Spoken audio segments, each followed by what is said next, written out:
Hello, this is your instructor, Ann Babson. I have made this PowerPoint film for you with a lecture so that you can understand better why on earth I'm having you read the Declaration of Independence in relation to this class. Um, Obviously, you've already studied this in school. Perhaps you had a good civics class in high school. Certainly, I hope you had an American history class that at least passed through the Declaration of Independence. But it's not considered typically related to English studies specifically, even though it's a very well and specifically written document that we're going to talk about in this class, as I believe it is fully relevant to the main objectives of this course. Um, I wouldn't blame you if you asked yourself, though, why your professor would make you study this document, which is chiefly political in nature, in an American literature class, which, of course, primarily deals with uh, traditions like folklore and poetry and plays and creative works like novels and short stories. Why am I making you do this? I do have some answers. Um, it explains a lot about the thinking that informs works of American literature. Unlike any other country, America is based on an idea. If I were from a place like, a place like Ireland, where my ancestors came from, why were we Irish in Ireland? We were Irish in Ireland because our ancestors were born there. That's why. There was no better reason. Sometimes that reason is referred to as blood and soil. My ancestors came from here. If you look back far enough, probably everyone on the island that it contains the countries of Ireland and Northern Ireland. Um, uh, we're probably all distant cousins. So blood and soil. But that's not why America exists. And in fact, we are not fundamentally related to each other in the same way by thousands of years of living in the same place. Um, we are based on an idea, a series of ideas that are largely expressed in this document that I've asked you to read. You'll note that I've given you several founding documents. I've given you a ship's log entry. I've given you the Mayflower Compact, which is quite lovely and moving. And I've given you the Declaration of Independence, which I also find terribly moving, but in a different way. It's radical. It's radical AF. And it also tells us what, not what a colony is going to be like in the New World, but what this country is supposed to be about. However imperfectly we are living it out, this is what it's supposed to be about to some extent. It's not the only document that talks about it, but it is an important document. And we talk in our class not about political structure per se, but we do ask these questions. Who counts as an American? That's fundamental to the studies we're going to do, as you will see. What makes the United States of America different from any other place? Now, there is a whole other discipline. I recommend you take a political science class at some point, and you'll probably hear the term American exceptionalism, which is not normally criticized because it's about a perception that we think that because we're America, we get to break common courtesy toward other countries and behave in a manner other countries don't with impunity.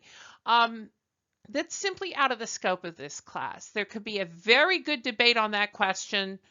Um, it's not unusual for people to disagree about whether or not American exceptionalism fully exists and what its implications are in international foreign policy. That's not the scope of this class. But there are things that make America different from any other place, chiefly among them that we are based on a series of ideas, often called the American Creed. That's C-R-E-E-D, the American Creed. many of which are found in this document. And I bring up points that are in this document related to that. We share a common base set of values here. Anyone who takes it becomes a citizen, raises his or her hand to become one, not someone who is born here, must effectively promise to follow the American creed. And it matters to us as a country. And so what makes the United States of America different from any other place? Our authors do not agree with one another about that, but they raise the question in different ways, and I think it matters a great deal to our class. What is America even for? Are we here to make money? Are we here to worship God? Are we here to exploit brown people? These were all ideas in foundational documents. I submit to you that some people have embraced those ideas fully to the exclusion of others. Other people have come up with other different ideas, ones that I'm sure I prefer to some degree as an intellectual. I'm not sure that I'm all about money. I'd like to think I'm not. I'd like to think I don't want to exploit anybody. And while I worship God, I'm not sure my nation, which has many people who don't believe in God or believe in a different God than I do, should worship God in the same way. I worship God as an individual, but does my nation have to try to become a theocracy and worship God? I'm not in league with the Puritans on this. I personally don't believe that's a great idea. The Declaration of Independence lets us see some underlying ideas of what American culture is about. It's interesting to note that King George is told by Jefferson that the American people own, and this is a quote, separate and equal station to the laws of nature, to which the laws of nature and nature's God entitle them. Note that I have put a number of words in bold in this lecture. Boldface indicates that I expect you to understand these words, and my test questions may encompass them, and I would be pleased to see you use them correctly in an answer to a test question. Separate and equal station. We're about to talk about that. It's a complex idea. And nature and nature's God. You know what nature is? You know what God is? You figure you're done? No, you are not done. There is so much to unpack here. And that's why I made this video. If I thought you just knew those two words by themselves, nature and God, I wouldn't have made this PowerPoint presentation for you. You wouldn't have needed it. I think you do need it. Let's think first about the tone, though, of the Declaration of Independence. First question, is Jefferson shouting?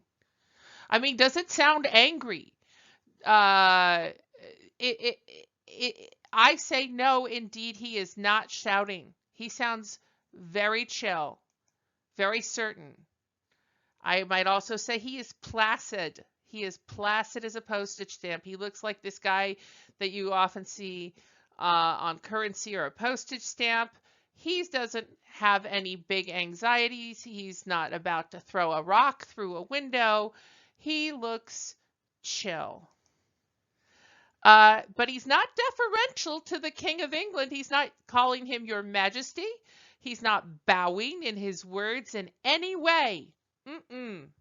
He is not respecting the authority of that king over him, which would have been thought to be his proper station in England, an inferior station, not a separate and equal station. He is matter of fact in his tone. And the reason why this matters is this. Imagine, perhaps you are an older student, but if you are a younger student, you probably have had fights with your family about how late you get to stay out at different times. And there is a difference between screaming at the top of your lungs, I hate you! You can't tell me what to do! I'm not going to pay you! You don't have the boss of me! Ah! That is shouting, right? it doesn't necessarily show a lot of power to shout. However, if you calmly pick up the keys to your car and you say, I'll call you if I'm going to get home after midnight. I expect I'll be home by about midnight. You can talk if you want all you like about curfews, but I'm over 18 and I'm going to go do what I've already determined to do this evening. And you say it like that, and maybe you even say, love you, Mom, as you leave the house.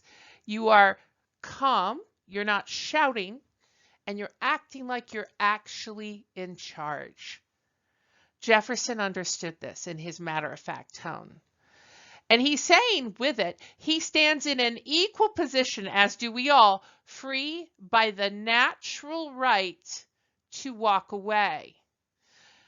I will unpack what natural right means. It's a very important expression in American legal systems and other. What is a natural right? What is one? Here I've shown you a picture of a bird in a plane. The term is used a good deal in a good deal of legal thinking in the United States. If you go to law school, you will talk a lot about what constitutes a natural right. It basically comes from an Enlightenment era idea that I could tell what my natural rights are, not by who was the king who told me what my rights were, but I could notice that if I have a brain that can think of things, well, then I have a natural right to improve my mind. If I have 2 arms and 2 legs, I have a natural right to become strong in those arms and legs and do things like climb mountains if I want to. If I have enough wit and industry to make money, I have the natural right to become prosperous from my own efforts. But there are things, no one should be able to shackle me, because if I can walk around a room by my natural rights, unless I have committed a great offense against the society, they have no right whatsoever to put me in chains. I should be able to walk around. But maybe I don't have the right to fly, because when I flap my arms, I cannot possibly end up in the air. A bird has a natural right to fly because the bird has wings. But perhaps through my wit and industry, as it was often called in the 1700s, I am able to invent a plane, or I am able to get enough money together based on my own industry to purchase a ticket on someone else's newly invented airplane. I would then have the right to fly naturally, but naturally indirectly. So that's the concept of natural rights. So if he's talking about nature and nature, he is referring to this in terms of natural rights. And here, let's talk about this. What does separate and equal mean here? The king did not rule England by natural right. He was supposed to be ruling by divine right. A very old idea that a god, or the gods in the ancient world, appoint, make clear their will, that one person rules over a nation and his descendants after him by natural right, no, but by divine right. The gods have spoken. You may have heard this story about, it's a legend of King Arthur, that he pulls a sword out of a stone, and that's the proof to all in England that he should be king. King George was supposed to be ruling by divine right over the colonies, but he was literally insane. We would call him diagnosable today. They didn't exactly have diagnoses in those days. And the signers of the Declaration of Independence say they have no need to see themselves enthralled to him. In other words, they owe him nothing. They don't owe him even they owe him the respect that one shows to another person, but they don't owe him extra respect because he's king. Not in any way. and they're not enthralled to him. They don't work for him. He is literally not the boss of them as far as they are concerned. They are separate from him and equal to him, which is radical for the day. Later on, though, I want to make this very clear. Separate but equal was a phrase in American jurisprudence. It is not separate but equal in the Declaration of Independence. It is separate and equal, referring to nations. This was a bastardization. Separate but equal was a bastardization of the original meaning, and it was ultimately rejected by the Supreme Court as a justification. It was used to segregate blacks from whites in the South. Separate but equal. That was a form of oppression. It was ultimately determined to be fundamentally unfair and un-American by the Supreme Court. It was overturned in a case that you may need to know, either for a legal class or a history class, called Brown versus Board of Education, and it matters. Here we see an integrated classroom at a time when it would have been newly integrated. That's American. Jefferson, though, he wasn't talking about segregation of American people. He was talking about America as a country, the United States of America, separating from England politically because the colonial system exploited people in the colonies, whether they owned plantations or picked cotton on them, in many ways. So that it wasn't about people being separate from each other in this country, but nations being separate from each other because they don't owe King George anything per his thinking. So notice the phrasing. When Jefferson wrote separate and equal, the representatives of the 13 colonies were not asking. They're not asking for permission to leave. They're saying they have their independence through their natural equality with the king, and if they want to leave, they can leave. That was pretty radical. Radical thinking in 1776. There's the Liberty Bell that rang when the Constitution was signed, and a number of other times until it cracked. Think about it. How could they decide? How could these people who'd been raised to believe in the divine right of kings decide that they were equal to the king? I'll be honest, if I ever met Queen Elizabeth II, I, who am Irish, and that's complicated for people, they have complicated and not great relationship with British royalty. And I were, as an American, were to meet Queen Elizabeth II, I probably would be kind of deferential to her. More deferential than Jefferson in the Declaration of Independence. Perhaps that's because I'm not as convinced as he was that he was equal to the king. But how would he get this idea? And here's my answer. Nature and nature's God, or rather I should say Jefferson's answer, nature and nature's God taught the people who signed the Declaration of Independence to think this way. Here we see beautiful American hills in the Shenandoah mountain range. I want to explain the difference between what Jefferson's saying. There are some historian commentators, I'm not even going to call them historian scholars, because they've actually been discredited by even a Christian intellectual press. This one guy, Dave Barton, has been discredited because he falsified his data in his own research to prove somehow that all the founding fathers who signed the Declaration of Independence were Christian. Many were, but many were not. It's simply not true.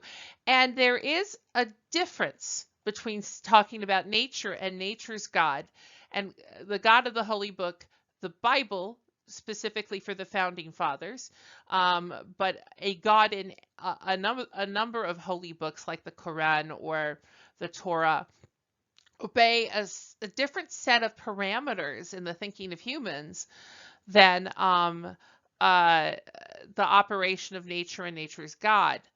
It is quite possible and even common to believe, if you are Christian, that God operates in nature in a way that is evocative of his purposes. I am a Christian. I think, for instance, of the 23rd Psalm. The Lord is my shepherd, I shall not want. He's in that psalm, he's making me to lie down in green pastures, leading me beside still waters. All of these are natural images, likening me to one of his sheep, and he's the shepherd, the good shepherd. And I'm in nature with him. Certainly God uses nature in the Holy Book in a variety of ways. There are floods, there are famines, there are droughts, there are burning bushes. There are a number of things in the Bible related to nature, but it is also possible to look at nature's God and decide that's not a holy book God of any kind. Let me indicate to you the differences that I observe. For a holy book God, it can. I think that every Baptist who takes this class would understand what I'm saying, because you've heard it at Sunday school. Christians believe, as Luther said in Latin, solo scriptorum, only the holy book can tell us who the God of the universe is, according to Lutherans, according to Baptists, and according to many kinds of Christians. The holy book is essential. It is essential information for believers in the religion. God may not be observable. In fact, for Christians, he is invisible. For Jews, he is invisible. For Muslims, he is invisible. There are religions that, for instance, I think of Hinduism, where they make many statues to their gods that depict their god. God may not be observable in a physical and materialized fashion for many religions. God answers Job in the Bible out of the whirlwind. He is not the whirlwind. He's answering out of the whirlwind. Where is God in the whirlwind? He is answering out of the whirlwind. We don't see him physically with our natural eyes. And God of a holy book can contradict the laws of nature, part the Red Sea, raise Jesus from the dead. All of these things are not supposed to happen according to the basic rules of nature as we understand them. That's what makes us call them miraculous. Not everybody is risen from the dead. Jesus rises from the dead in the Bible. And that's very important to Christians. It's even definitional to Christians. But nature's God, evident chiefly in natural phenomena. If I want to know the one who created the universe, I'll go take a look through a telescope, look at the grass growing in front of me on the hillside. I'll go look at the way sheep acts. I'll go look at the way a mosquito acts. I will go learn about God through animal, mineral, and vegetable. I will see fingerprints of God there. He would make rights known not through what is discussed in the Holy Book, but through observable things, like I already talked about, the natural right to walk around versus being in shackles, the natural right to fly, do I have it or don't I? The natural right to think freely. And nature's God may contradict a Holy Book God. I think about the position of women. Many interpreters of holy books believe women are supposed to be utterly submissive to absolutely every single man. Now, that's not how I read the Bible. I'll be honest. I read the Bible carefully, and I think I'm a pretty good reader. That's not what I see there. But there are some people who think if you're walking around and you're female, you're supposed to bow down to every man out there. Nature may not make that a reality. I'm 6 feet tall and I'm from Brooklyn. I could go all Brooklyn up on your face if I needed to. I might not need to submit to you at all, no matter who you are as a man. And I think nature's God has shown me I have the natural right to walk away from you, or walk toward you as a person, you know. Uh, but this contradiction is part of the contradiction of some of our fights in our country related to things like gay marriage. Um, uh, the medieval world certainly called gay marriage an unnatural thing, or gay sex an unnatural thing. What is clear from observable science and observable nature is that there are some animals that mate with other animals of the same sex in nature, as well as sometimes also mating. Even those animals will sometimes also mate with opposite sex animals among mammals. Why? We don't know. We just know we see it. It's not the majority of animals. It's not particularly common, but it does exist. Hence, it is natural. Um, is it acceptable to the Holy Book God? Therein lies a real problem for all believers in the Holy Book. But it would be inaccurate to simply say it doesn't exist in nature where it does. So we have this debate about things like gay marriage. And I don't bring that up to state a position on gay marriage, but to show you the debate as it exists in 21st century discussions about this. It was believed by many readers of the Holy Book, the Bible, that King George had a right given by God to rule over people in the colonies. The people who signed the Declaration of Independence say, no, it's not in nature. That's some random thing. It doesn't apply to us. There's another point I want to make. This is a picture of Jefferson's desk at Monticello. He invents, among other things, the swivel chair. Isn't that remarkable? He invents the swivel chair. He also invents an ice cream maker, not the only one that ever existed, but allow me to express my eternal thanks to Jefferson, not just for his beautiful words, but for the popularization of an ice cream maker. Nature and nature's God, which is what he's written, may be the first evocation in the United States of a movement called Romanticism. Now, if I ask you if Jefferson's an early romantic, I'm not saying was he romantic with his wife or Sally Hemings. I am asking, is he part of a romantic literary and philosophical movement that existed in Europe at the time where it was just beginning to exist in the late 1700s? Just beginning. Matter to our studies. Here are some of the things that the Europeans who called themselves the Romantics thought. Truth came from natural beauty, not artificial things. If I want to know what's right and true in the world, I shouldn't go to Versailles and look at women's powdered wigs and men's jewelry. I should go out into the woods and see how nature's God created the woods. That's where truth comes from. People should go out and seek the sublime in nature so they could feel what it means to be alive. Let me explain what the sublime is. The sublime can be, as you see here, a cloud of blooming daffodils. I come upon a hillside and there is just this amazing number of daffodils, and I clutch my pearls. If I'm wearing them, romantics probably didn't wear too many pearls. I hug myself and I say, oh, how magnificent! I am taken by this vision. But so that's not a frightening vision. It's a delightful vision. It's something that causes me great pleasure. But I could also call the sublime something that causes me great awe or fear.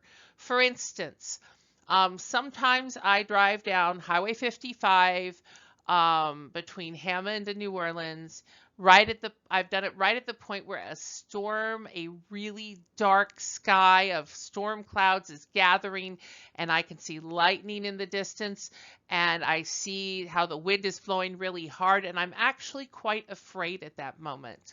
I have moved from New York City to New Orleans, and I love it here, but I'm still not entirely used to your storms. They are terrifying to me.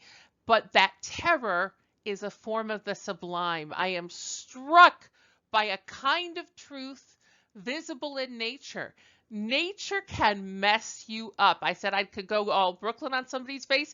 Nature can go all nature on my face if it wants to. An alligator can bite my face. That would be a sublime experience of some kind. Um, uh, I would suggest that, therefore, um, uh, the Americas were particularly apt, unlike Europe's temperate climate, for sublime experiences, especially in the colonial day. An organized religion might lead a thinker away from natural truth. Now, not all romantics did not believe in God, but for instance, one who writes something that's considered the national Christian hymn of England, William Blake, writes a poem to children saying, children, avoid the church. They're really strict at the church, and it's cold, and there's stone, and they make you sit on hard benches, and they don't let you talk. Go to the tavern where it's warm. He says that. He was a radical. He was a very interesting guy. He and his wife were nudists in London. When I first heard this, I wasn't so much struck by the nudity, but how cold it was in London to be a nudist. I wouldn't recommend it as a general principle just on the basis of temperature, if not, modesty. In any case, organized religion might lead a thinker away from natural truth. He was experimenting with his wife to learn about the nature of Adam and Eve's life. So he stood in his backyard with his poor and very patient wife, naked in London, to be like Adam and Eve. Yeah, I like his poetry. I'm glad I'm not married to him. Anyway, romantics thought that a cloud of blooming daffodils held more truth in them than many theoretical works.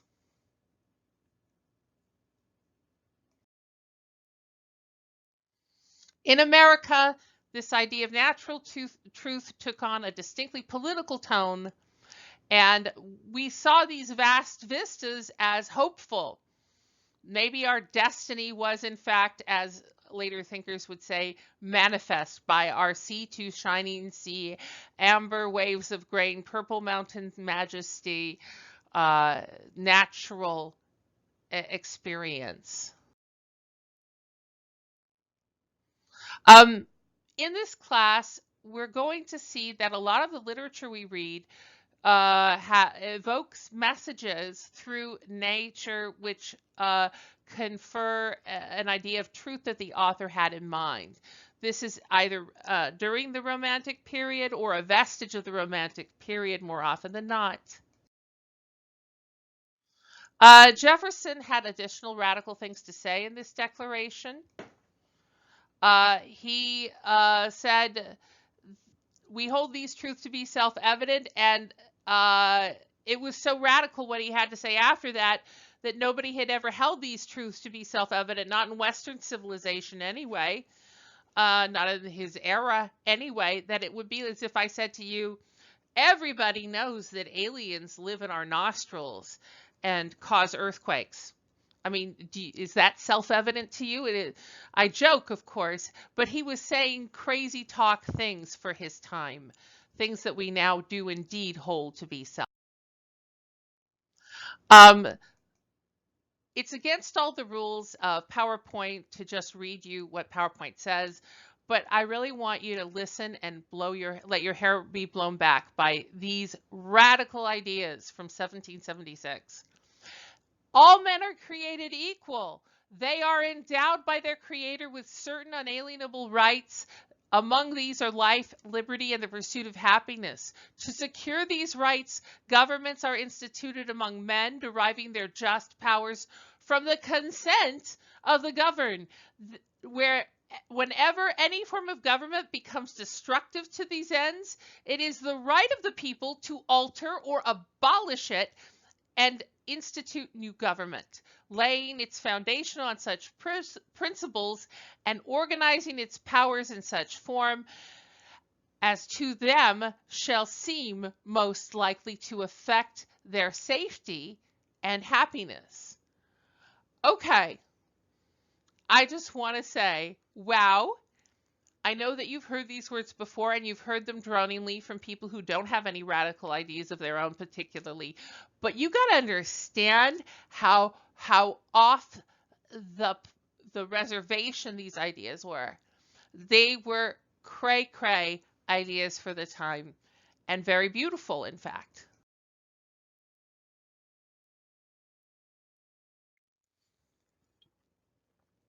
The first idea that he puts in this crazy passage that he calls self-evident is that rights are not gifts from government. They come from God. If I can walk around, that's God who made me to be able to do that.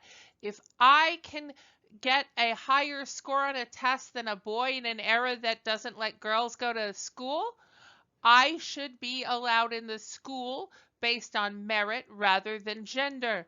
My God made me able. If I'm a person of color and I am able to do all the work of a doctor, you should not let me stay away from the profession because I am a person who is dark-skinned. I should be invited to the table because I have the skills that are needed. These were radical ideas. Rights come from God, not government, not divine right, God. He offers the idea that to secure these rights, governments are instituted among men. Later on, this includes me and other women listening, deriving their just powers from the consent of the governed. The consent. That means if we as a group don't consent, then the government's power is not valid over us. Let's be clear, we're not talking about some person who's decided to speed on the wrong side of the highway saying, I don't need no sticking speed limits by himself. No, we have created a government to secure our safety that includes speed limits on the highway and also don't drive in the opposite direction of all the other traffic because that will not secure our safety. And if you break that rule, there are penalties, significant penalties. But if we all said we no longer want speed limits on the road and we took a vote, we're supposed to be able to say we don't want no stinking speed limits as part of our government. I think we are wiser than that because we don't like car accidents. But there you have the basic concept. And so the idea of the consent of the government, or rather the consent of the governed, I should say, the people who have to obey the government consent to it, was rare. Not without precedent, but rare. There were two precedents that Jefferson would have known about. Ancient Athens, and notice that our own Capitol building looks a bit like this building here, the Parthenon in ancient Greece, from ancient Athens, which ran like an all-male, non-slave jury that got to decide what to do about every question. It was quite a lot of work to belong to this absolute democracy. There was no representative democracy. There was an election every day, and you had to decide on every issue. It was like every male free person was a member of Congress, and Congress was the only body deciding things. They existed by the consent of the governed. The Anglo-Saxon warlord system did not have votes, but you had somebody who was the warlord who would take you into battle. But if collectively the warriors decided that this warlord was untrustworthy, they had the natural right, per Anglo-Saxon culture, to walk away in England about 1,000 years ago. And sometimes they did. Sometimes they said, "You're not our king, we're off, we're going away." So he was calling upon those images.